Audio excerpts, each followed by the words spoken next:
આકાશવાણી અમદાવાદ વડોદરા પ્રાદેશિક સમાચાર વિભાગ રજૂ કરે છે સાપ્તાહિક કાર્યક્રમ સમાચાર દર્પણ.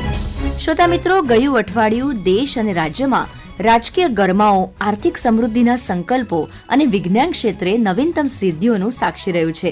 આવો તો કાર્યક્રમની શરૂઆતમાં નજર કરીએ આ અઠવાડિયાની મુખ્ય ઘટનાઓ પર. પશ્ચિમ બંગાળમાં ભાજપની ઐતિહાસિક જીત, આસામમાં સતત ત્રીજી વાર કેસરીયો લહેરાયો, જ્યારે તમિલનાડુમાં અભિનેતા વિજયની પાર્ટીએ સર્જો ઇતિહાસ. પેટાચૂંટણીમાં રાજ્યની ઉમરેઠ બેઠક પર ભાજપનો વિજય યથાવત. સુરત ખાતે વાયબ્રન્ટ ગુજરાત પ્રાદેશિક પરિષદ સંપન્ન. 3.5 લાખ કરોડથી વધુના સમજૂતી કરારો દ્વારા 3.5 લાખ યુવાનોને મળશે રોજગારીની નવી તકો. સુરતના આંગણે રાજ્યના 66માં સ્થાપના દિવસની જાજરમાન ઉજવણી. છોટાઉદેપુરના પિઠોરા કલાકાર પરેશ રાઠવા રાષ્ટ્રપતિ ભવનમાં સન્માનિત. આદિવાસી સંસ્કૃતિનો રાષ્ટ્રીય ફલક પર વધાર્યું ગૌરવ. અને તબીબી ક્ષેત્રે મહેસાણાના યુવા વૈજ્ઞાનિક હર્ષિલ દવેનું સંશોધન. તેમણે વિકસાવેલું હાઇડ્રોજેલ કેન્સરની જટિલ સર્જરીને બનાવશે વધુ સરળ.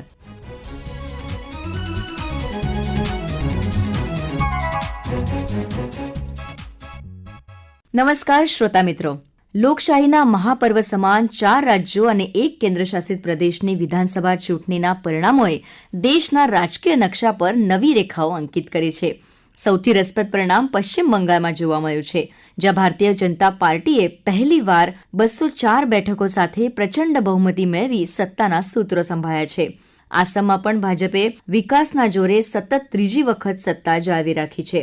આપણે દક્ષિણ ભારતની વાત કરીએ તો તમિલનાડુમાં અભિનેતામાંથી રાજકારણી બનેલા વિજયના નેતૃત્વ હેઠળની ટીવીકે પાર્ટી સૌથી મોટા પક્ષ તરીકે ઉભરી આવી છે, જ્યારે કેરળમાં કોંગ્રેસ પ્રેરિત યુનાઇટેડ ડેમોક્રેટિક ફ્રન્ટ વિજય બન્યું છે. પુડુચેરીમાં એનડીએ સરકારની વાપસી થઈ છે. વિધાનસભા ચૂંટણીમાં મળેલા ભવ્ય વિજય બાદ પ્રધાનમંત્રી નરેન્દ્ર મોદીએ જનતાના વિશ્વાસને વધાવતા જણાવ્યું છે કે સુશાસનની રાજનીતિનો આ વિજય છે. जहां भाजपा वहां गुड गवर्नेंस, जहां भाजपा वहां विकास. और ये सफलता सिर्फ राज्यों के चुनाव में नहीं दिखी, ये सफलता लोकल गवर्नेंस के चुनाव में भी दिख रही है. ये भाजपा की गुड गवर्नेंस नीतियों की सफलता का बहुत बड़ा उदाहरण है. ये दिवस कई मायनों में खास है, विशेष है.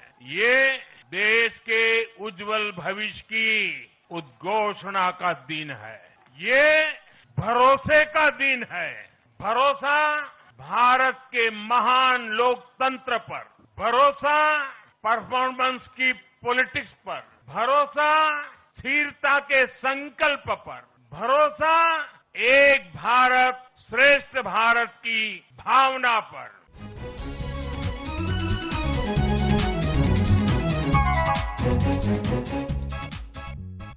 રાષ્ટ્રીય સ્તરે રાજકીય પરિવર્તન વચ્ચે રાજ્યમાં પણ ઉમરેઠ બેઠક પર ભાજપની પકડ મજબૂત રહી છે.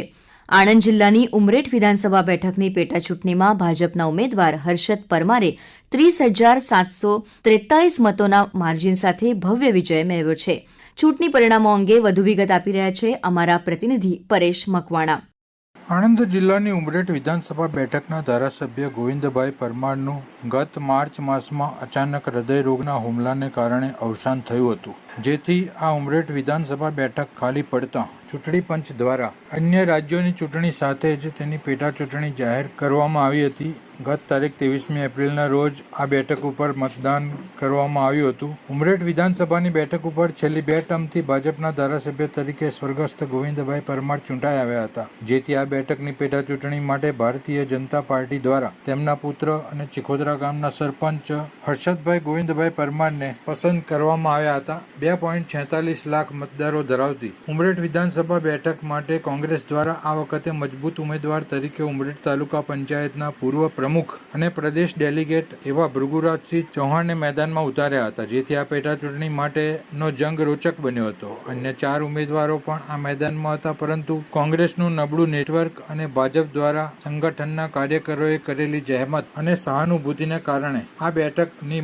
મતગણતરી થતા ભાજપે તેને જાળવી રાખવા રાખવામાં સફળતા મેળવી છે. ભાજપના હર્ષદભાઈ પરમારને 85,500 મત અને કોંગ્રેસના ઉમેદવાર ભૃગુરાજસિંહ ચૌહાણને 54,757 મત મળ્યા હતા, જેથી હર્ષદભાઈ પરમારને 30,743 મતે જંગી લીડથી વિજય મળ્યો હતો. આ જીતને ભાજપ સંગઠન દ્વારા વધાવી લઈને ભવ્ય વિજય સરઘસ તથા આતશબાજી કરીને ઉજવણી કરવામાં આવી હતી. આ પ્રસંગે ઉમરેઠ બેઠકના પ્રભારી અને પૂર્વ ગૃહ રાજ્યમંત્રી પ્રદીપસિંહ જાડેજા તથા સાંસદ મિતેશ પટેલ, આણંદ જિલ્લા ભાજપ પ્રમુખ સંજય પટેલ સહિતના અગ્રણીઓએ હર્ષદ પરમારને અભિનંદન પાઠવ્યા હતા. પરેશ મકવાણા, આકાશવાણી સમાચાર, આણંદ.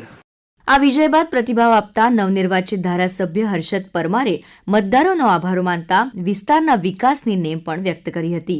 मेरे सब मतदाता भाई और बहनों और सब आगेवान जो है और हमारे पार्टी के सब संगठन के सब आगेवान नेता और हमारे भारतीय जनता पार्टी के आनंद जिले के जो प्रेसिडेंट है और सांसद हमारे यहाँ के चुनाव इंचार्ज जो प्रदीप सिंह जी जाडेजा बापू, गुजरात के पूर्व गृह मंत्री और हमारे जिले के सभी एमएलए, महामंत्री और सब तालुका के संगठन, उन सबका मैं आभार व्यक्त करता हूँ कि उन्होंने और मतदारों ने सबने मुझे साथ में मिलकर भव्य से भव्य जीत दिलाई है.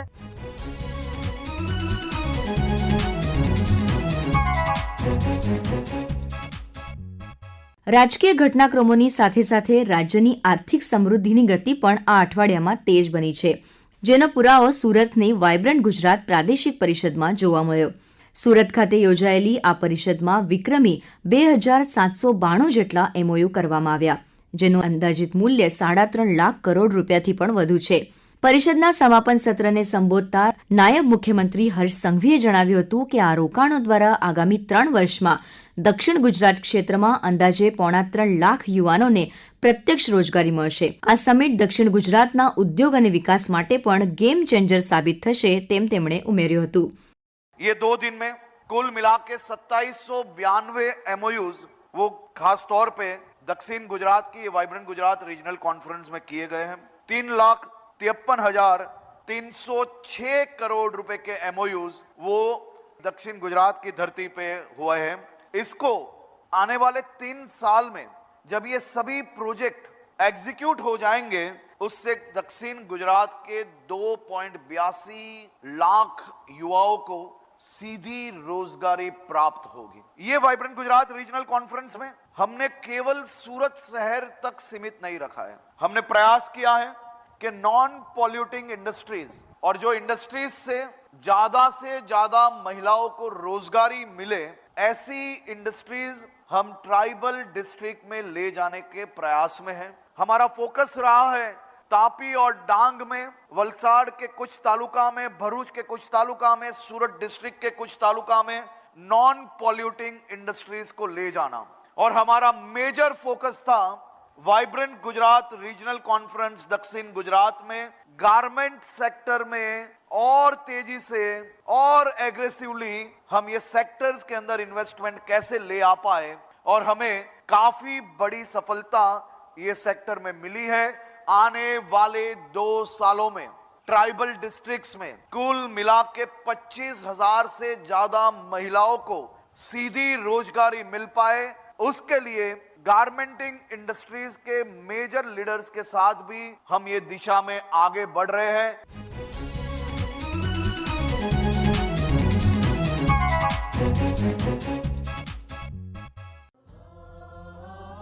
આર્થિક પ્રવૃત્તિઓનું કેન્દ્ર બની રહેલા સુરતમાં જ આ વર્ષે રાજ્યના 66માં સ્થાપના દિવસની ગૌરવપૂર્ણ ઉજવણી કરવામાં આવી. 1 મે 1960ના રોજ અસ્તિત્વમાં આવેલું આપણું ગુજરાત આજે વિકાસના મોડેલ તરીકે વિશ્વભરમાં જાણીતું છે. સુરતના આંગણે રાજ્યપાલ આચાર્ય દેવવ્રત અને મુખ્યમંત્રી ભૂપેન્દ્ર પટેલની ઉપસ્થિતિમાં ગુજરાત ગૌરવ દિવસની જાજરમાન ઉજવણી થઈ. આ પ્રસંગે યોજાયેલા સાંસ્કૃતિક કાર્યક્રમો અને ગૌરવ યાત્રા વિશે વધુ વિગત આપી રહ્યા છે અમારા પ્રતિનિધિ લોપા દરબાર. સાંભળીએ એક વિશેષ અહેવાલ. મુખ્યમંત્રી શ્રી ભૂપેન્દ્રભાઈ પટેલની ગરિમામય ઉપસ્થિતિમાં સુરત ખાતે 1 મેના રોજ 66મા ગુજરાત ગૌરવ દિવસની રાજ્ય કક્ષાની ભવ્ય ઉજવણી કરવામાં આવી હતી. આ ગૌરવશાળી અવસરને યાદગાર બનાવવા માટે સુરતના વાય જંકશન ખાતે લાલબાઈ કોન્ટ્રાક્ટર સ્ટેડિયમ સુધી વિવિધ પ્લાટૂન અને ટેબ્લો સાથેની એક શિસ્તબદ્ધ અને ભવ્ય અને ઐતિહાસિક પરેડને રાજ્યપાલ શ્રી આચાર્ય દેવવ્રતજીએ સલામી આપી પ્રસ્થાન કરાવ્યું હતું. કેન્દ્રીય જળમંત્રી શ્રી સી.આર. પાટીલ સાહેબ અને નાયબ મુખ્યમંત્રી શ્રી હર્ષભાઈ સંઘવી પણ ઉપસ્થિત રહ્યા હતા. સાહસ, સેવા અને શૌર્યને સમર્પિત ગુજરાત પોલીસની 18 પ્લાટૂનના 750થી વધુ જવાનોની ઐતિહાસિક પરેડની સાથે ગુજરાત વિકાસ ગાથા વર્ણવતા વિવિધ વિભાગના આકર્ષક ટેબ્લો અને બહાદુર જવાનોના દિલધડક મોટરસાયકલના સ્ટન્ટે સૌનું દિલ જીતી લીધું હતું. આ સાથે જ ડુમ્મસ ખાતે રાત્રે મુખ્યમંત્રી શ્રીની હાજરીમાં વિવિધ રંગારંગ કાર્યક્રમનું આયોજન કરવામાં આવ્યું હતું, જેમાં ગુજરાતના ગરબા સહિત વિવિધ કાર્યક્રમો યોજવામાં આવ્યા હતા. ડુમ્મસ સી ફેસ ખાતે મોટી સંખ્યામાં લોકોએ આ કાર્યક્રમને નિહાળ્યો હતો.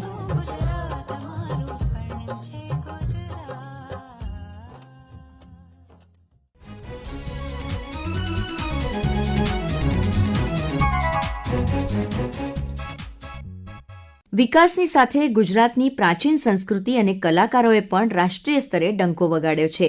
છોટાઉદેપુર જિલ્લાના કવાંટ પંથકના પદ્મશ્રી પરેશ રાઠવાએ ફરી એકવાર આદિવાસી સંસ્કૃતિનું નામ રોશન કર્યું છે. દિલ્હીમાં રાષ્ટ્રપતિ ભવન ખાતે આયોજિત ખાસ રેસીડેન્સી કલા વર્કશોપમાં તેમની શ્રેષ્ઠ કામગીરી બદલ રાષ્ટ્રપતિ દ્રૌપદી મુર્મુના હસ્તે તેમને સન્માનિત કરવામાં આવ્યા છે. પરેશભાઈ જણાવે છે કે પિઠોરા એ માત્ર ચિત્ર નથી, પરંતુ હજારો વર્ષ જૂની લિપિ છે, જેને દોરવામાં નહીં પણ લખવામાં આવે છે, જેથી જ આ કલાકારો લખારા તરીકે ઓળખાય છે. આવો સાંભળીએ તેમના સંસ્મરણો તેમના જ શબ્દોમાં.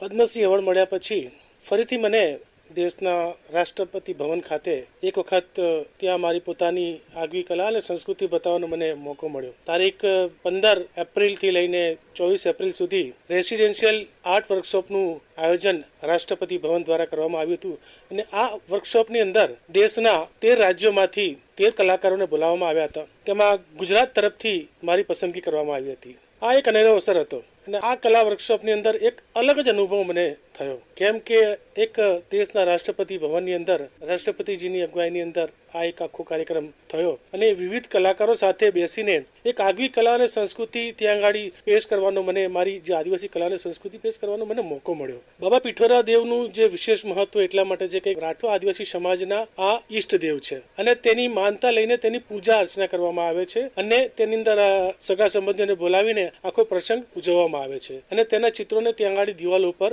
હજારો પૂર્વેની જે કલા સંસ્કૃતિ જે છે તેને ત્યાં આગળ એ રીતે બાબા પિઠોરાના ચિત્રોને લખવામાં આવતા હોય છે અને તેની માનતા પૂરી કરવામાં આવતી હોય છે. જી, મારા જે ચિત્રો જે છે બાબા પિઠોરા દેવના છે, બીજા અલગ કલા અને સંસ્કૃતિ જે પ્રકૃતિના જે ચિત્રો છે તે વિદેશના 7 શહેરોની અંદર મ્યુઝિયમોમાં મારા ચિત્રો ત્યાં આગળ મૂકવામાં આવ્યા છે અને ત્યાં આગળ આજે પણ તે લોકો પ્રસિદ્ધ થયા છે.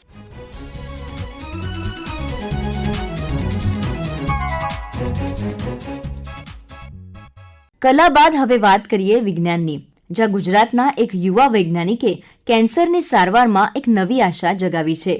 મહેસાણાના વતની અને આઈઆઈટી ગાંધીનગરના રિસર્ચ સ્કોલર હર્ષિલ દવેએ એક વિશેષ હાઇડ્રોજેલ ટેકનોલોજી વિકસાવી છે. આ ટેકનોલોજી આંતરડાની ગાંઠ એટલે કે કોલોરેક્ટલ પોલિપ્સની શસ્ત્રક્રિયાને અત્યંત સુરક્ષિત અને સરળ બનાવશે. આ સંશોધનની વિશેષતા સમજાવતા હર્ષિલ દવે જણાવે છે, એક સ્મોલ મોલિક્યુલ બેઝડ એક હાઇડ્રોજેલ બનાવી છે જેની શીયર થિનિંગ પ્રોપર્ટી છે. મતલબ કે એવું ટાઈપનું હાઇડ્રોજેલ છે કે જેને તમે ફોર્સ આપશો તો પાણીમાં કન્વર્ટ થઈ જશે, ઇઝીલી ઇન્જેક્ટ થઈ જશે લાંબા કેથેટર થ્રુ, અને જેવો તમે ફોર્સ રિમૂવ કરશો તો એ સોલિડ બની જશે. તો ડૉક્ટર એને પર્ટિક્યુલર જે કેન્સરગ્રસ્ત ટિશ્યુ છે ત્યાં પ્રોપર બલ્જ બનાવી શકશે, એને પકડી શકશે, એને કટ કરી શકશે અને પ્રોપર આ કેન્સરગ્રસ્ત ટિશ્યુને રિમૂવ કરી શકશે આંતરડામાંથી. આ સંશોધન માટે તેમને વિક્રમ સારાભાઈ યંગ સાયન્ટિસ્ટ એવોર્ડથી પણ નવાજવામાં આવ્યા છે. આઈઆઈટી ગાંધીનગરના આસિસ્ટન્ટ પ્રોફેસર મુકેશ ડંકા જણાવે છે કે હાઇડ્રોજેલની આ શીયર થિનિંગ પ્રોપર્ટી તેને વિશિષ્ટ બનાવે છે. तो ये जो टेक्नोलॉजी है वो एंडोस्कोपिकली इंजेक्टेबल हाइड्रोजेल है, हाइड्रोजेल टेक्नोलॉजी है जो सबसे आसानी से हम एंडोस्कोपिक कैथेटर से अंदर डाल सकते हैं, जीआईटी ट्रैक में डाल सकते हैं.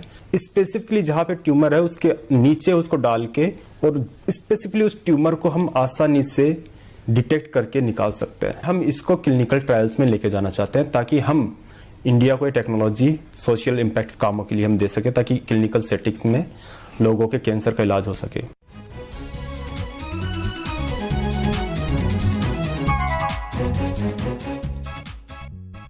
તો શ્રોતા મિત્રો, ચૂંટણીના જનાદેશથી લઈને તબીબી વિજ્ઞાનની આ સફળતા સુધીના અહેવાલો સાથે સમાચાર દર્પણનો આજનો અંક અહીં પૂર્ણ કરીએ છીએ. ફરી મળીશું આવતા મંગળવારે રાત્રે 9:15 વાગે એક નવા અંક સાથે. ત્યાં સુધી નમસ્કાર. સંકલન સાહિલ પટેલ, લેખન, સંપાદન અને રજૂઆત અપર્ણા ખૂંટ. પ્રસ્તુતિ પ્રાદેશિક સમાચાર વિભાગ, આકાશવાણી અમદાવાદ.